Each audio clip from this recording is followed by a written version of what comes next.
On croit que mentir, c'est dire le faux. Le vrai mensonge, c'est laisser le vrai sans voix. Elle m'a dit « Je n'ai rien à dire ». Et pourtant sa phrase avait trop de poids pour être vraie. Elle parlait doucement, comme si le monde dormait dans la pièce d'à côté. Elle venait juste discuter, disait-elle. Mais ses mains disaient autre chose. Elle cherchait un endroit où déposer ce qu'elle portait. Pas un secret spectaculaire, une fatigue, une honte sans nom, une phrase retenue depuis si longtemps qu'elle avait fini par devenir sa manière d'aimer. Elle m'a raconté sa journée avec une précision inutile. Les horaires, les messages, les détails. Tout était propre, bien rangé. C'était ça sa défense. Me donner de la matière pour que je ne voie pas le vide. Puis elle s'est arrêtée au milieu d'un mot et le silence est devenu plus vrai que tout le reste. Je n'ai pas comblé, j'ai attendu. Elle a posé une question qui n'en était pas une. Ça se voit, tu crois ? Pas ça se voit que je vais mal, non. Ça se voit que je mens. Comme si le mensonge avait un visage, comme s'il suffisait de le maquiller. Elle a souri, encore, mais ce sourire-là venait toujours trop vite. Il arrivait avant elle, il l'a remplacé.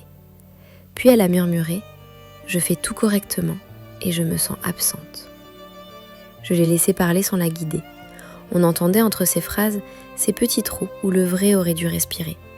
Elle revenait toujours au concret. Les courses, le travail, les messages envoyés à temps.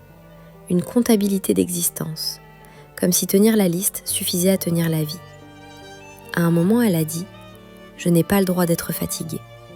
Et elle a ajouté, comme pour s'excuser d'exister, « Il y a pire ». C'était son verrou, sa manière de rester acceptable.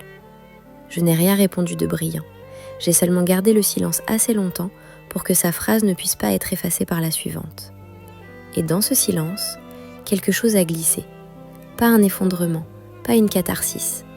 Juste une vérité qui s'autorise 1 millimètre. Elle a regardé ses mains, comme si elle découvrait ce qu'elle tenait depuis des années. Puis elle a dit « Je crois que je me suis habituée ». Elle ne parlait pas du problème, elle parlait de l'absence. De cette habitude de se retirer avant même qu'on vous demande de rester. Quand elle s'est levée, elle a remis son visage en place, très doucement, avec la précision de quelqu'un qui a appris à survivre proprement. Elle a dit merci, comme on ferme une porte sans bruit.